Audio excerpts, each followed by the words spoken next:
Assalamu alaikum, good morning, ladies and gentlemen. A warm welcome to all of you. Session titled Pakistan's Wars, an alternate history by Tariq Rahman. Please put your mobile phones on silent. There will be a Q&A session at the end of the discussion, and we'd appreciate if complete silence is observed during the discussion. Our moderator for the session is Yaqoob Bangash. I'll quickly introduce him. Yaqoob Bangash, a historian of modern South Asia, holds a DPhil from Oxford and postdoc from Harvard. His research focuses on Pakistan's emergence as a post-colonial state, decolonization, state formation, identities and ethnic conflicts in South Asia. He authored A Princely Affair, Accession and Integration of Princely States in Pakistan, 1947-55, and is currently working on Between the Sword and the Pen, the history of Lahore High Courts. Over to you, sir. Thank you very much. Pleasure to be moderating this panel with two stalwarts. Let me just quickly introduce both of our speakers. I'm sure all of us know the people here, so I will just keep it very, very brief. We are here, of course, to talk about Dr. Tariq Rahman's exemplary book, Pakistan's Wars and Alternative History. Professor Tariq Rahman is a Dean of Education and of Arts and Humanities at Beacon House National University in Lahore. He is also Professor Emeritus at Qaid-e-Azam University, has taught abroad and in Pakistan, and is also one of the, probably the first one who got a D.Lit also in Pakistan and earned D.Lit, which is the highest, higher doctorate that you get after a PhD.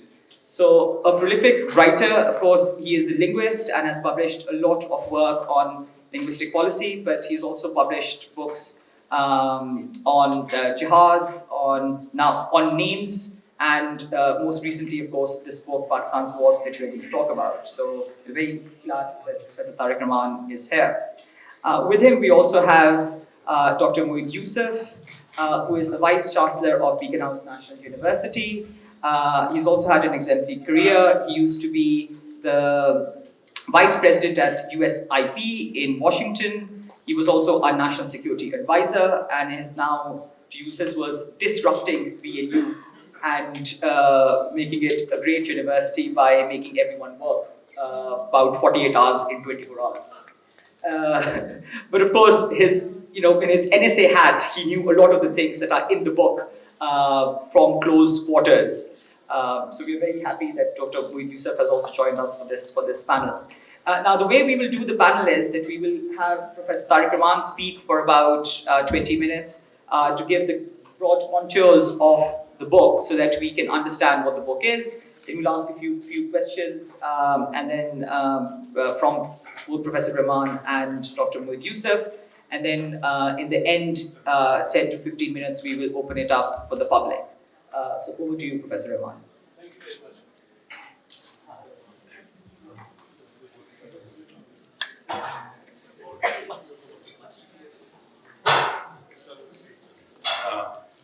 Thank you very much, ladies and gentlemen. I have to go very fast because I will introduce you to the main claims of the book.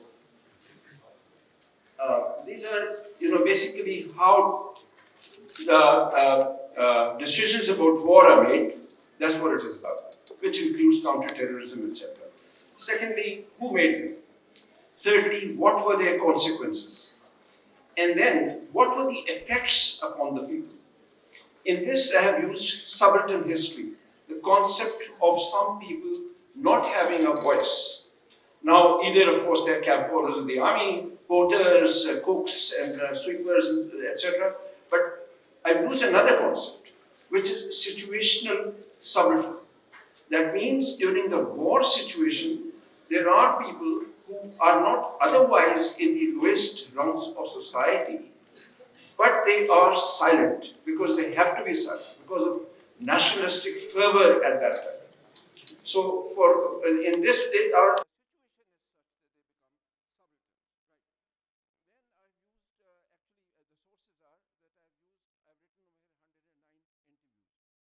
That is not the full truth. Actually, it's much more than that. I have not recorded the interviews I made in my trips to Bangladesh, 2 trips, which were for other books and other things. right from 94 onwards. Because you see, by the time I came to write this book, they had been published by someone else, so of course I couldn't claim it.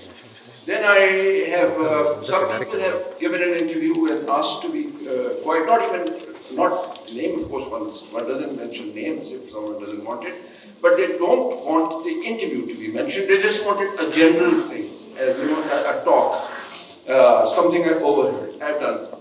Okay. Then, of course, the memoirs, diaries, fiction based upon real-life experiences, documents, and such things.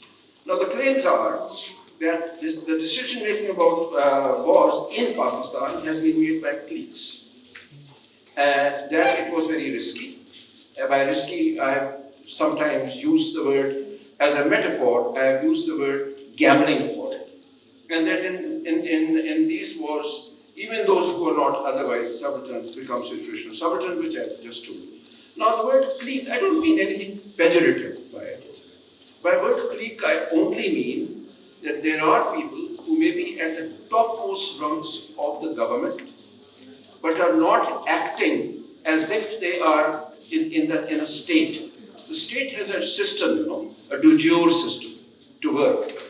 But they are acting differently from that du jour system, right? That is what, this may be in other things, but I am only talking about wars.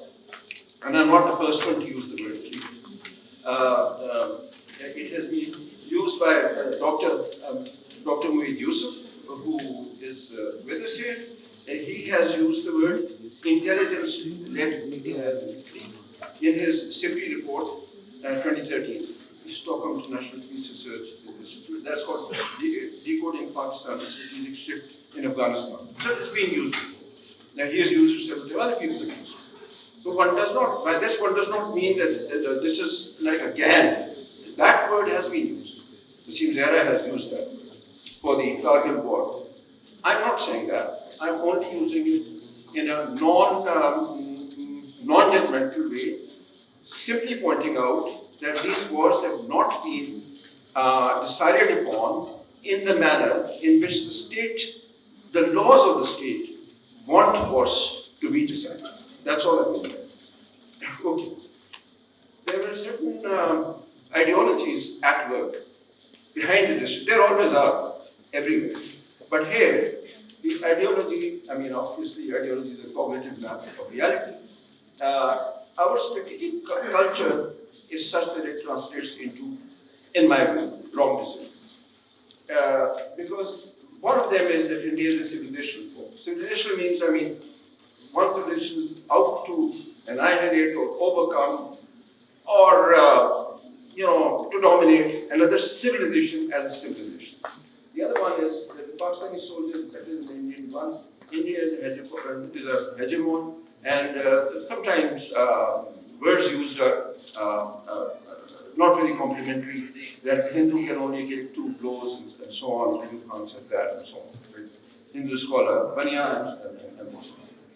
Now I'm not going to spend more time on clique and Germany because you see there is good reply with me that we will take over. So let me just tell you about the Kashmir war, about choice of princess, because most people don't know it. I mean most students I've met don't know it. I don't mean the learned people here, obviously. It was that the Dr. Yaqoob Bangash has written on it much more than I have about the Pakistani states joining in, so he should tell you more about it. But as I understood, the decision to join which state was left to the rulers, the Nawabs and so on and so forth, the Nawabs and the Rajas, by Mr. Jinnah, and that is what the British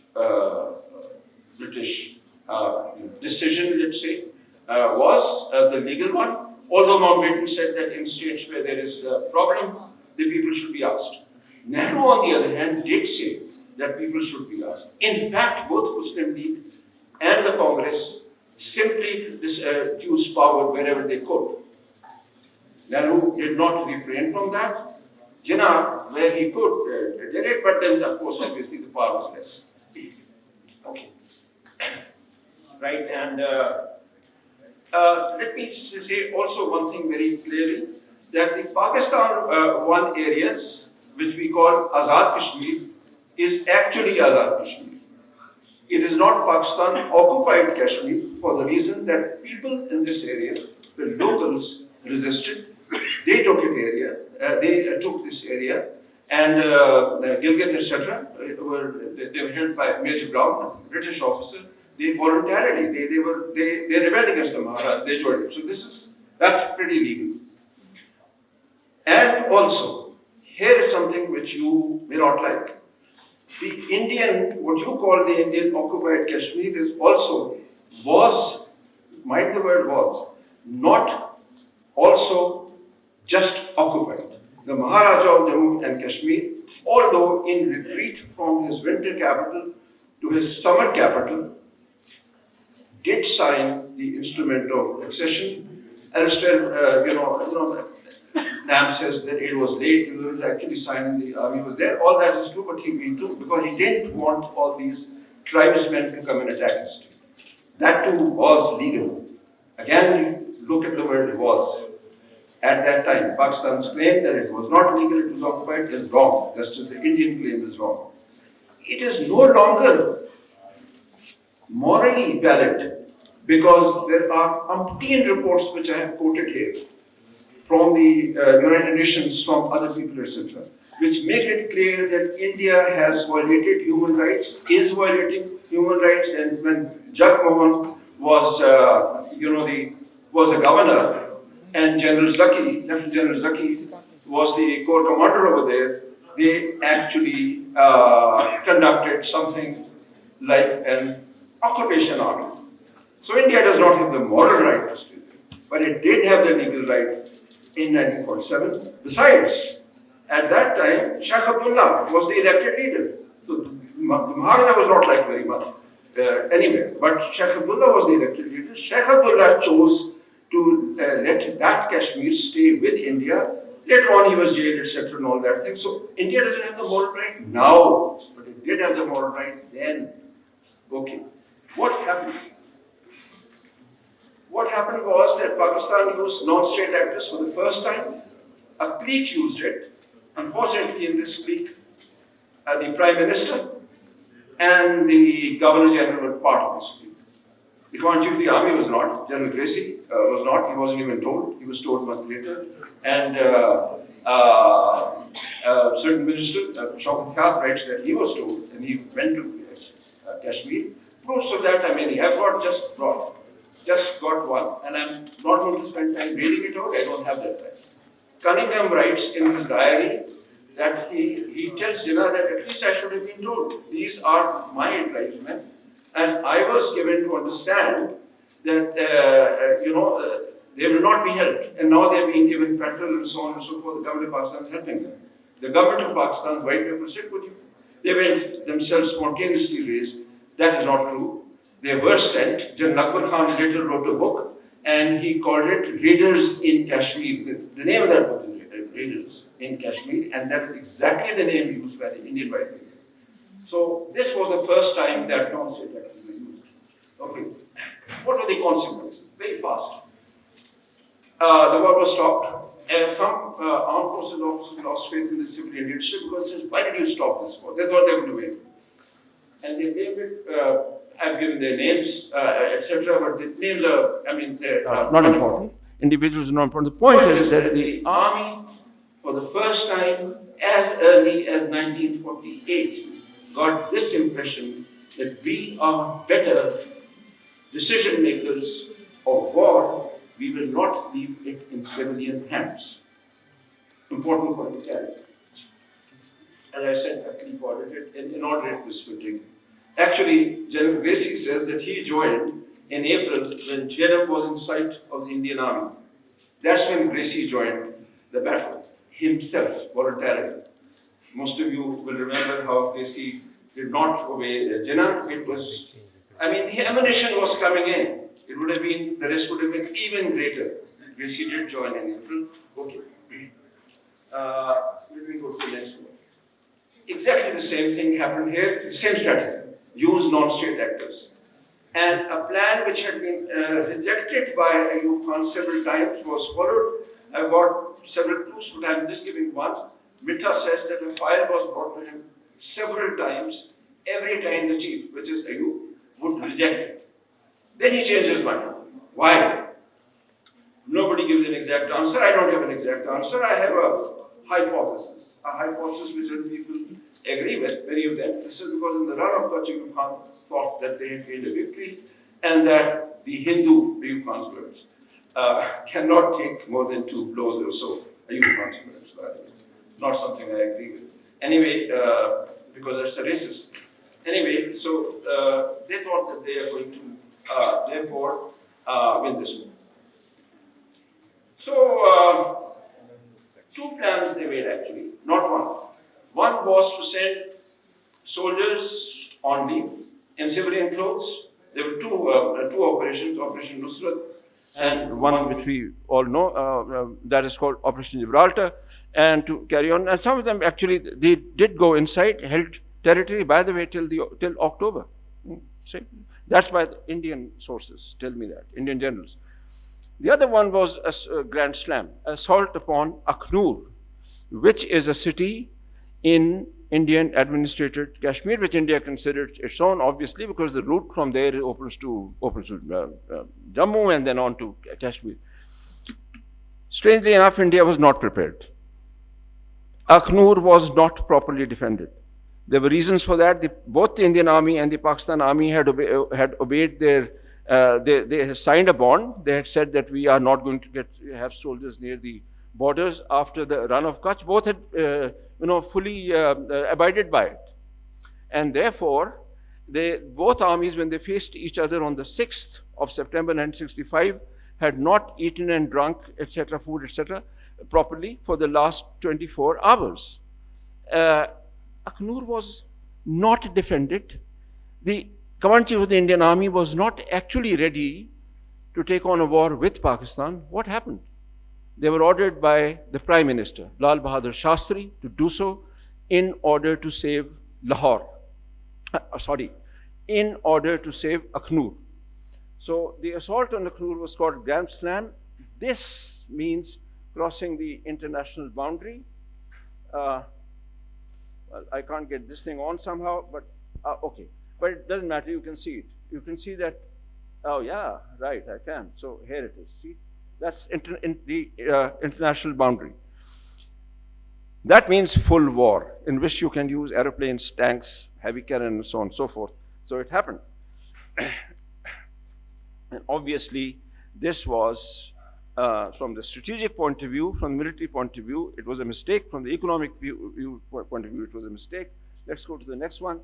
I'll not give my view about it. I'll give General Mahmood Ahmad's view. In the case of Pakistan, if the solution, if it was the solution of Kashmir, then we failed. If it was merely to defease the issue, then the means employed and the risk taken were grossly disproportionate to the results achieved. In the case of Indians, if their aim was to save IHK by attacking Pakistan, they succeeded, but at a cost disproportionate to the gains. If their aim was the capture of Sialkot, Lahore, or Kusur, then they too failed. If their aim was to cause attrition of the Pakistan armed forces, India suffered no less than us. Their aim, as it turns out in Indian papers, was to divert the Pakistan army from capturing this city, Akhnur, actually both did not pass the test, so to speak, anyway, but Pakistan's sacrifice of so many people, one honors the sacrifice of young men, officers and soldiers both. It is not with any disrespect to them that I'm saying it. All I'm saying is that the decision was wrong for one's own soldiers, and it is in the interest of the country that I'm saying this. Okay, next war. But first the consequences. Consequences were, we all know it. Sataziz has written about it. Other people have written about it. The economic slowdown. Economic development was slowed down. There are these Rostov's stages. Economists know about it. And they said that Pakistan was about to take off, so to speak, and couldn't because of this war. Maybe there were other reasons, but Sitar Aziz and other people I have read have given this reason. And Bengalis felt undefended. And they became more alienated from West Pakistan because the forces were not there. Adequate forces were not there.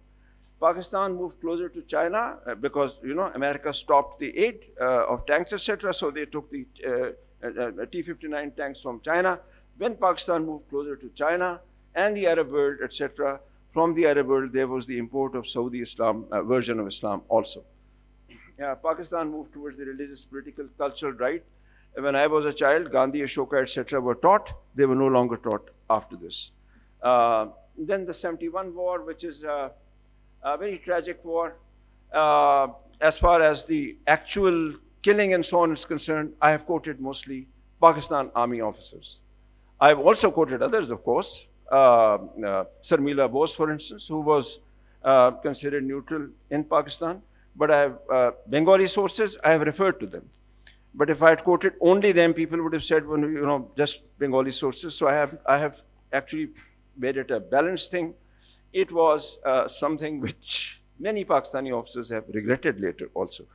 But okay, once again, one is not saying that the fighters were not doing their duty. They were. One is saying that the decisions were wrong. Okay. Now, rapes in Bangladesh, this is a very touchy subject. In my interviews, nobody said that they had actually indulged in that, but Yasmin Sakia tells us in her book that yes, people told her even about that because it was a burden on their conscience. I checked in Bangladesh and I found newspapers reports. 25,000, 195,000 pregnancies, 3,000 babies, and so on and so forth. Of course, many West Pakistani women and Bihari women were also raped. I've written about that also. And one is sorry for even one rape, let alone so many. Okay. One thing which, I don't have time, I shouldn't have gone into this, but just bear with me. There was a military doctrine that the defense of East Pakistan lies in West Pakistan. This was opposed by military officers in East Pakistan, and several of them very prominent officers. And they said, decorated officers, they said that this theory is wrong. We just don't have such a big army as to defend. The ratio of attack to defense is 1 to 3. So they said it is not possible to do it. It was done, but it is at the cost of us in East Pakistan. General Niazi, by the way, also said this. Nobody believed him, obviously, but other people also said that. And just a personal anecdote, I was there and an Indian general came up to me. Somebody said something about Niazi and he turned around and he said, General Lakshman Singh turned around and he said, Niazi was a very good general. The stacks were against him. And General Lakshman Singh was fighting Niazi. He praised him. I'm not going to say anything more about this. Indira Gandhi, now this is a political consequence. Indira Gandhi had ordered an all-out war on the 4th December. Yahya preempted it. This is something which I got from Indian sources. Had they waited one more day, the onus of actually starting the war, although Indian soldiers were there, 20 kilometers inside what was called East Pakistan then, they were there since the 22nd of November. But what's the difference? The difference is once you declare a war, you can use aeroplanes, right? So up to the 3rd, aeroplanes were not used by the Indian Army.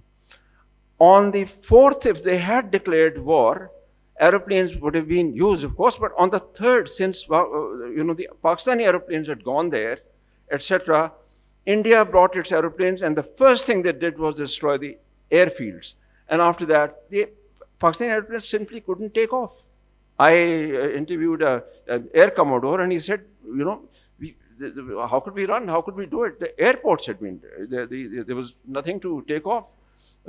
And further, the people were against us. So if our pilot came down, this pilot was ripped apart. But if an Indian pilot came down, he was given food and showered flowers. So there it was, because you are, at that time, the Pakistan Army was being treated there as a foreign army, as an army of occupation. Okay? Okay, next one, please. And that is the consequences of this war. I really should finish. First of all, it was very brutal, full-fledged war. And then Indira Gandhi became tyrannical. It was Indira Gandhi's tyranny is something to remember, because you see, she is, after this, she is the one, number three, because after this, she is the one who wanted Congress to rule everywhere, including Kashmir. That is what raised those Kashmiri youth to rebellion. That's when, Farooq Abdullah was removed, and that's when Jagmohan was sent over there, and all this happened. And when I said India doesn't have a moral right anymore, all these violations took place after that. You see, because of Indira Gandhi's tyranny. And one consequence, one reason for that was that, Indira Gandhi thought she could do anything. She had won a war after all. Pakistan turned even more to China, even more to the Arab world in the West. Pakistan ignored the civil war, blaming India for aggressive warfare as a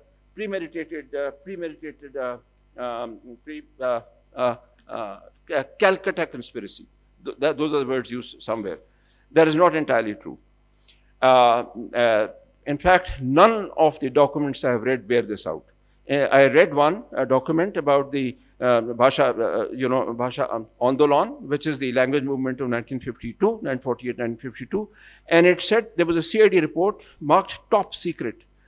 And it said, declassified now, it said that Pakistan, actually India and the Communist Party had not done what we expected them to do. And this was a local movement. So here, actually Indira Gandhi called a conference, that's the way states go about, in which the Hawks asked her to declare war, you see, in East Pakistan, send the army. She asked General Manekshaw. General Manekshaw himself talks about it. He was talking in a school, so I don't know whether he was boasting or not, the way he has put it. He said, I said, Madam Prime Minister, you will have to get yourself another commander-in-chief. Dramatic words, maybe he didn't say exactly that, but that's what he writes. And then he said that the monsoons are going to burst and the tanks cannot function. I will give you a successful war if you allow me till November or December. So India did plan, but India did not plan all the conspiracies. They took advantage of cutting Pakistan to size. All those things that, people had migrated, that's all nonsense, of course. The states don't do that. They did just this, that they had to cut Pakistan to size, and they did that, but they did it in this manner, not as if a clique was acting, but as if a government was acting. And people have also written, one secretary has written that Manekshaw was brought in there in order to silence the Hawks, so that if the commander of the army says, other people will be silent, right? The Siachen and Kargil wars, Siachen is the only war in which India actually took the lead. General Chibber from India, Major General Chibber came and said, we reached there first, and so we did it. Well, they did it, and further, India was given the chance to withdraw. Rajiv Gandhi and Benazir Bhutto agreed that they should withdraw. The civilian government should agreed. And Indian generals stood against it and did not allow it. Now, I don't know to what extent generals are powerful in India, but this case is there, and the source which I'm quoting is an Indian source. So that war, India is actually losing more men and material to the weather, not to Pakistan. Pakistan is also losing a lot, but later, sir. But there it is.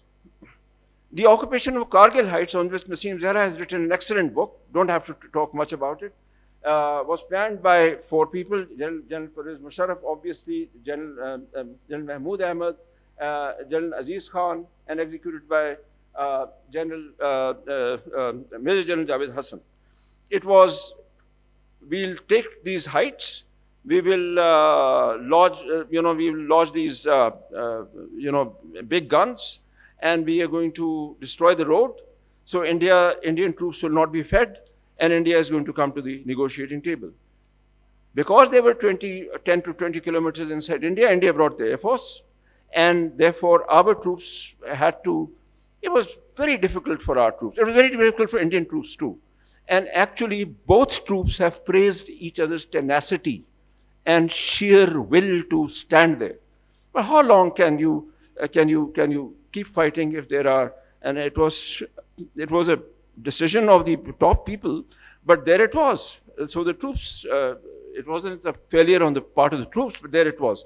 It was a war which came to end. The negotiation of that war was conducted by the US, and Dr. Moeed Yusuf, in his latest book on negotiations of the US in Pakistan, has written about this crisis also. American Brokering Peacemaking. His book is called Brokering Peace in Nuclear Environments. And he's talking about the Mumbai crisis and so on, 2018 book. Okay, so there it was. And had the US not done that, etc., we were having a pretty bad time. Musharraf does not agree, but there are so many other sources which tell us that we were having a pretty bad time. And Satar Aziz is one of them. I had to go and talk to him about it, etc. Then the Afghan wars. I know I'm going so fast that really, Bangash Sahab, just 2 minutes, please bear with me. The first war, one cannot understand, one has to understand in order to understand the second war and what's going on even now. In the first World War, in the first Afghan war, I call the first Afghan war here, otherwise there's a British first Afghan war also. I'm not talking about that. Once again, a small clique. General Ziaul Haq is the main person in it, so really hardly a clique, it's General Ziaul Haq really. Okay.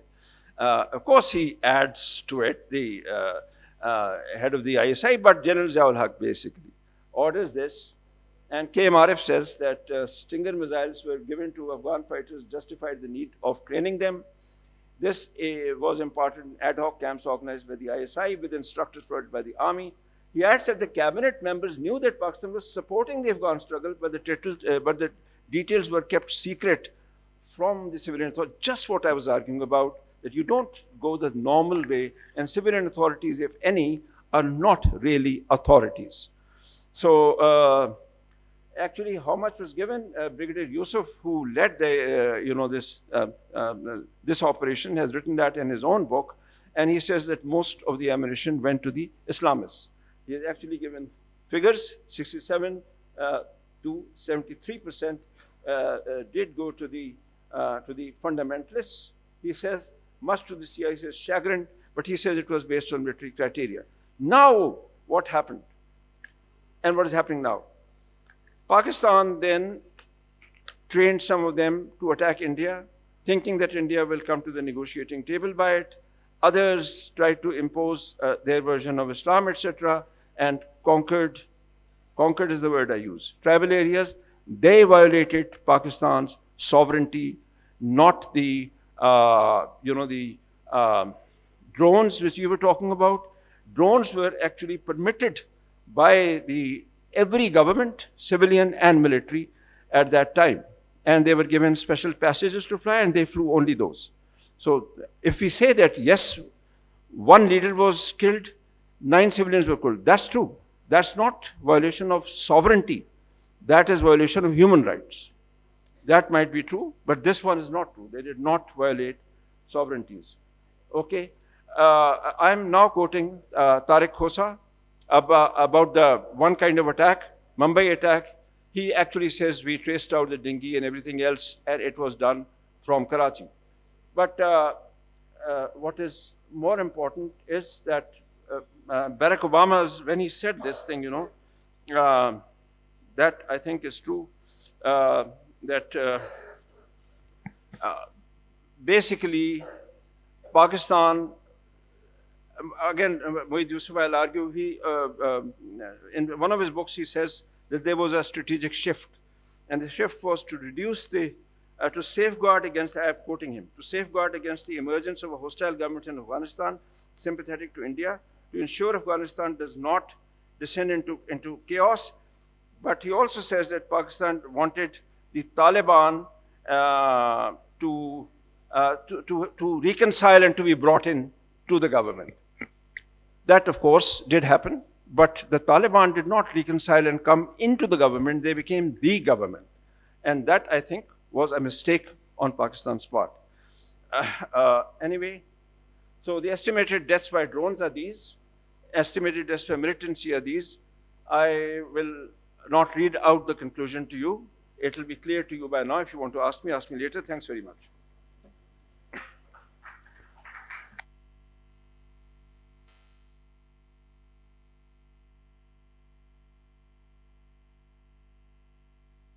Great. Thank you, Dr. Tariq Rahman, for giving a comprehensive overview of your book and, of course, pointing out all the questions that come up and with their historical context. So thank you very much for that. I'll come back to you, and ask a couple of specific questions, but I want to bring Dr. Moeed Yusuf into the conversation now. Moeed, you've, of course, been NSA, you have spoken to a lot of military officials and everything. One of the very important points that Dr. Tariq Rahman talks about is that every single time Pakistan has indulged in a war, it's been led by a clique, by a small military clique.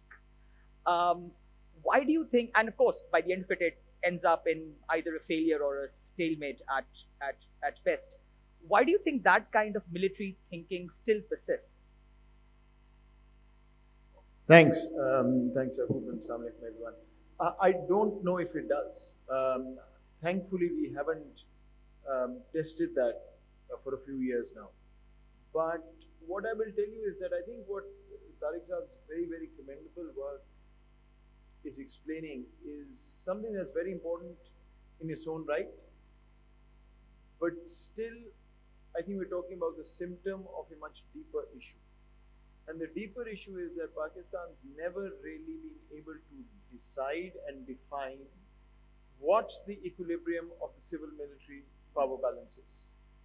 And since that's such a fluid concept, depending on the individual that's heading both the army and the civilian leadership at any given point in time, it depends on how their equation plays out as much as it does how the institutional equation plays out between the two. So to me, it is less about what happens in terms of a given point in time, and more about the fact that unless you can agree as a state on what that balance of power looks like, whatever it may be, I'm not making a judgment call here, but that equilibrium, if it's predictable and understood, then I think you can define the rules of the game. The problem is that in our history, we've defined and redefined rules of the game depending on who's been at the helm at any given point in time. And that's probably the worst way to make decisions where you can bring in longevity and predictability. So do you think at the moment we have some sort of that equilibrium at present? Yeah, at present, I think you're in one of the most fluid environments you've been in our entire history. So clearly, I think at any point when a citizen looks up and says, I don't know what's coming, clearly there isn't an equilibrium, right? So there is one conversation about an ideal civil balance or institutional balance. That's one conversation. I think what I'm getting at is, even in Pakistan's context, you need to define the rules of the game in a way that they last beyond 5 years or 3 years or one government or a government and a half. That's where I think we've struggled. We've tried various things, various experiments. I'm one of those who's written about this. I don't actually believe that any leader comes in to create a mess. It's the circumstances in the system and the lack of predictability of the system that forces you to overstep the line, and then the system unravels. Even the worst systems where you have predictability, they find a way to define what to do and who's going to do what. That's where I think we haven't. Sure. Another thing, Dr. Yusuf, I wanted to ask you about, since when you were at NSA, you kind of, for the first time we had a national security policy. And one of the very important elements that you mentioned in there is the economic cost. Of course, Dr. Tariq Rahman has spoken about the procedural and about, how war is actually conducted and all these other kinds of things. Could you reflect a bit on how, the economy and the economic cost of it kind of has an effect? I think we miss the point when we talk about economic cost of war. Because basically what you're talking about that at that point is all other um, opportunities of conflict prevention have already been exhausted, right? So that's sort of the extreme surgery. That's the more expensive surgery that you're going in as a patient. Real conversation states and societies should be having is how do you not get to the point where you've got to go into that surgery, right? So to me, I mean, the NSP and that framing was not about any conflict, violent conflict at all. The conversation, Yaqoob, is that unless you focus on economic security as the core of that comprehensive national security concept, you can neither provide human security nor military security. So if you can't provide human security, you don't have human capital. If you don't have human capital, you can't run the economy, right? It's actually circular in that sense. But if you don't have human capital and the economy, you simply can't have military security. And when you don't have military security, your enemies actually can make it more difficult for you because they exploit your weaknesses. When they exploit your weaknesses, you feel the need to have more military security, taking away from economic security. So it's a vicious cycle that you keep going through. The way to do this, and the NSP, and this was a consensus among civil and military leadership, that's why you had a state policy, is to reverse it. If the end goal is to have human security and military security, you've got to increase the size of your economic pie. To do that, you have to focus on things that we haven't done well so far. Unless you do that, you can't do this. That's basically the concept. So cost of war is basically you have money, you spend money on the surgery. The question is, how do you get to a point where nobody can ever impose war, you don't need to impose war? That's your economic muscle. And if you ask me, it's a very controversial, provocative statement, but hey. Pakistan's core objective of Kashmir remains intact, will remain intact. Your potential to get what you want in Kashmir is a direct function of how strong you are economically. That's, if you want to get to Kashmir, you have to get it through the economy. You can't get it through any other way. I think that's a really, really important point. May I add something to it? I mean, some people have calculated the costs of war. There are several of them. At the moment, let's take just this one. One huge cost is that we are actually spending far more on an oversized military than we can actually afford. No matter how efficiently this country is run otherwise, which it is not being run, but we still cannot afford such a huge military establishment. If that is so, then it does not really matter which prime minister will come. They make a small difference, perhaps a significant one, but it's not a substantial one. That is, I think, the core problem of having a war on your head. And I think, Dr. Moeed, begging your pardon, the objective of Kashmir is the idea that Pakistan must have Kashmir is our basic problem. Pakistan needs to have the welfare of the people of Kashmir. If at the moment they are in revolt against India, we must stand with them morally. That is the right thing to do. But that means there is what we call the third option. In other words, the people's choice of being independent of India, being independent of Pakistan, standing on their own, supported by both, peacefully, or maybe joining Pakistan, or possibly staying with India. The veil I'm talking about, only the veil. As far as Jammu is concerned, that is of course majority Hindu, and of course that was the Maharaja's base. That's going to stay with India. So, and as far as what we call Azad Kashmir, that's going to stay with Pakistan. As I said, it will be liberated by the people of that area. India has no right. So we're talking about the veil. Our insistence that is our objective is our tragedy. We must not be obsessed with it. That is the basis of putting Pakistan on the right economic and other fronts. And of course, the military will remain. We need it otherwise also. So it's not that the military is going to melt away. We are not talking about that. We are simply saying it will be more efficient, more cost effective, and it will perhaps gain more because the pie, the economic pie, is going to be larger. Thank you. The integration of economy, I think, is a very critical thing that I think that the NSP did bring out. Because again, as you were saying, if you don't have a good economy, you can have whatever military you want, but it won't really have that muscle to have an impact, and it will just end up being bloated without realizing the economic consequences of it. So, one cannot disagree with somebody of Tariq Saab's caliber, but I'm going to take the risk. So, Tariq Saab, I think whether it should or should not is a discussion for another day.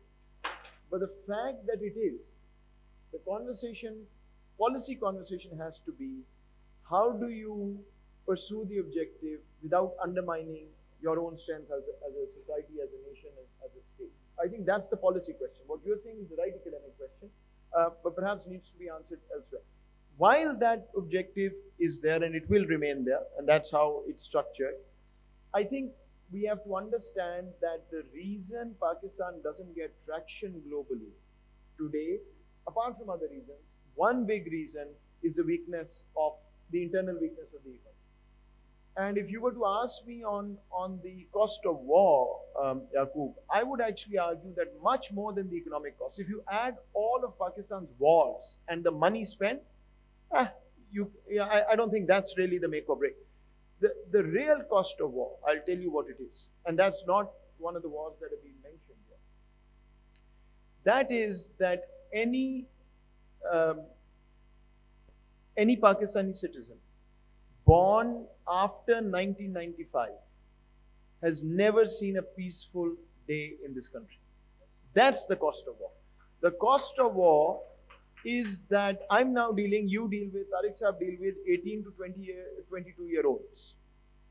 The kind of issues you come across are not, I'm getting an A grade or a B grade or a C grade.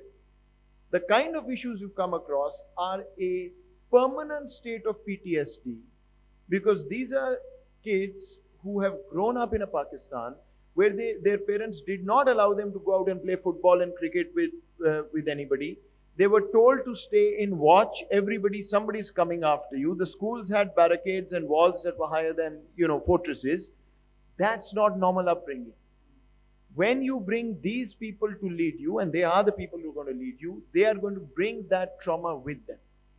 And add to that the ethical compass of society, in terms of corruption, in terms of throwing trash on the street, civic sense, has disappeared completely. You've got a real time bomb on your hands. That's the real cost of war, at least in the last 20 years. And the lasting one, and you're very right, when I teach 18-year-olds, none of them knows the time when there were no metal detectors. No. For them, all of this is just normal life. Absolutely. And look at the fact just that, since the ILF has actually begun, yes, yesterday and today, we've had 2 terrorist attacks, one in Gwadar and today in Myanmar. So, that's just lived reality of it.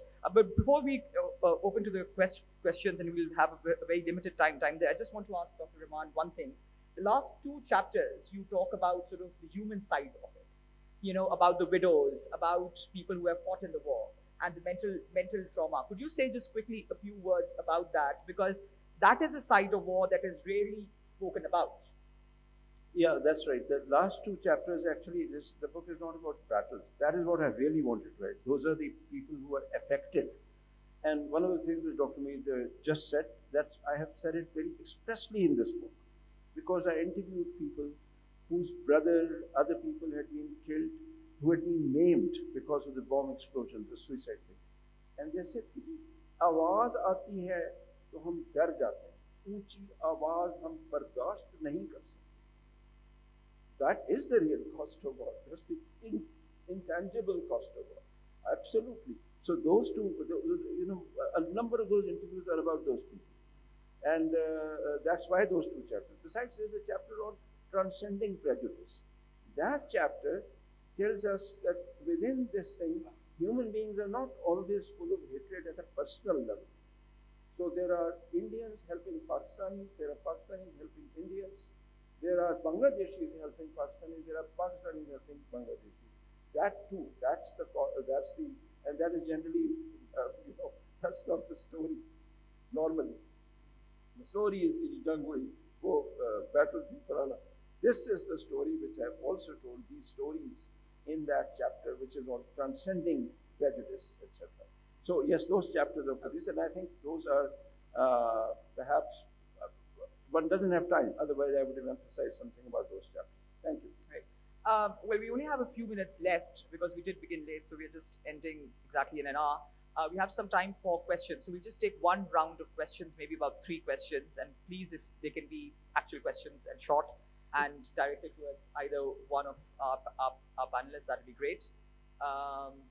Could we take one here, please? And the shorter the question, the more questions we can take. No, I'll keep it brief. Thank you very much. It's been a wonderful talk. An excellent book, Dr. Tariq Rahman. And Moeed, Yusuf, a very good analytical approach to this. My question is simply this, Dr. Rahman, and that is, to what extent did the army and the country build public opinion for these wars before they actually started them? Did they ever make any effort through the media or otherwise to get public opinion to support the army and the country? Great, thanks. There's one question right there, gentlemen.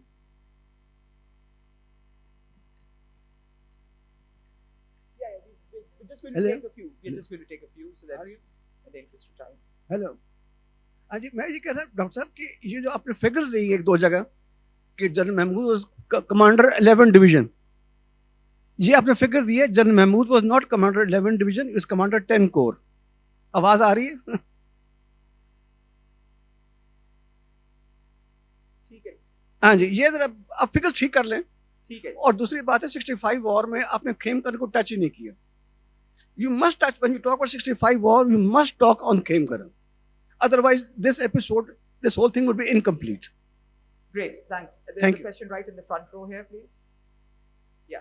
Thank you. Assalamu alaikum, sir. My question is for Dr. Tariq Rahman.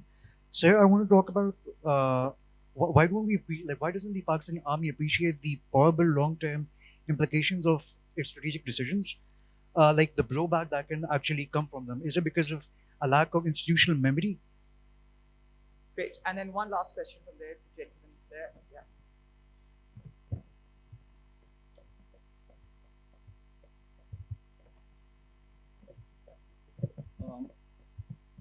There seems to be a consensus that first we need to improve our economy, but one big reason we are unable to do, we're spending too much on our security and our defense. But the civilian governments cannot do anything about it because they've been too weak. I mean, if they ever touch, they're considered as unpatriotic. How do we go about it? How do we convince the army? Because they're not convinced. They think what they're doing is right. Great, thank you. And we'll now revert to the panel. To what extent has the army made the public opinion, in favor of war? Well, in general, it has. Look at the textbooks. The textbooks have been changed very often, and therefore they have actually constituted a pro-war and anti-India thinking in young students' minds. Secondly, all the journalists, they play upon nationalism, they play upon jingoism. They built India into a hegemon, and this is before Moeed. This is before Moeed. And so, I mean, all these things, there is this thing, a sort of psyche has been built in Pakistan that the war will be initiated by India, and that they are always wrong and we are always right. Although, this is proved that India has initiated one war all right. They are not well-wishers of Pakistan, obviously, but they haven't initiated all the wars. So the psyche is already made up, and it is, of course, nationalism is there. It's a very prominent doctrine these days. Or even the cricket match you play with India shows the nationalism, etc. So as soon as there's this talk about war, there are Crush India's slogans. One saw them in 1971. So the army doesn't really have to, although they do try also. The ISPR's job is this, but it already exists. Okay, and they have many people who assist. not necessarily by their orders. People themselves are nationalistic and they themselves have this feeling. That's one. I never mentioned that General Mahmood Ahmad was anything other than a corps commander. I was talking about him as when he was with in that Musharraf the Kargil thing. Of course, he was a corps commander at that time in Rawalpindi. So I didn't make that mistake. If it slipped out of my mind, I don't know. Sorry about it, but I don't think I made that mistake. Okay. Lack of institutional memory. Oh yes, no, that's an important question. You see, this General Mahmood wrote this book on 1965 war. It's an excellent book. I interviewed people who were actually writing that book with him in the Staff College, where General Musa gave a lecture, gave an interview, saying that he was against that war, etc. That's why one calls it a fleet. The Commander-in-Chief of the Army was against the 1965 war. He had written it twice. And yet, you pushed it in. Okay. So institutional memory is not, I don't know whether it is actually there or not, because I haven't been to the NDU and places like that. But 65 war, General Mahmood's book is not publicly known at least, and is not available anywhere. It is in the GHQ library. It must be in the, I got it from there. It must be in the NDU's library also, but it's not very well known. And I do not know whether these wars are discussed at some level, but when I talk to military officers, my own postmates among them, there does not seem to be a very clear institutional memory. If there is, I'm willing to be corrected, but I don't think the wars are analyzed in some way. I know about the civilian institutions. In our history classes, these wars are never analyzed. 71 is simply glossed over as an Indian conspiracy, etc. 65 is our Defense Day. India attacked us. It is actually India's Defense Day, in a sense. And other wars are simply just glossed over. I think now we'll turn to Moeed just to square the circle about military spending versus increasing I economy. think, so one, I'll just say one line. I have found, at least in my experience, I have found Pakistani civilian leaders, first and second tier, to be as committed to the nationalist sort of approach to issues like Kashmir. I've not found anybody sort of forcing them to do that. Maybe that's just how it's happened over time. But on your question, so let's assume you take away the defense budget. Not a thing will change in the economy. Because fundamentally, the problem of the political economy of Pakistan is that all the money that we built our economy on were foreign exchange inflows because of our security importance. That's where we got the windfall coming in. And all of those were then redistributed in a non-transparent manner to benefit the elite, whatever the elite is. So you take more money, bring in 100 times more money today, as long as your redistributive mechanism is built or centered on the elite capture, it will go to the same elite one way or another. That could be military, that could be civilian, that could be whatever. So I think fundamentally what you've got to change, and that was the argument about economic security. There must be economists sitting in this room. It's no rocket science. Everybody knows exactly what we have to do. Everybody knows that. But that has to have a pure economic lens. As soon as you bring in a strategic lens to the economy, it won't matter whether you take away money from here or there, you'll still spend it on real estate, you'll still spend it on unproductive sectors. And that's where the economy dies. Not necessarily about a military budget or this budget and that. In fact, let me end on a very unpopular note. Given my background and sat where I sat as the NSA, my job was to look at both sides of the equation. If you look at Pakistan's threat matrix, the military expenditure is not more than it should be at all. The problem is when you get into the larger space, you realize we don't have the money to manage the threat in the way that we've tried. That's fundamentally the issue. Great, thank you so much. We've ended exactly on time, 12:10. Thank you both the panelists, and I think we have food for thought just beyond just looking at the military lens. And I think Dr. Moeed Yusuf has spoken about it well, that it has to be integrated with economic thinking and other measures. So thank you so much, Tariq Rahman Saab, and thank you to the audience.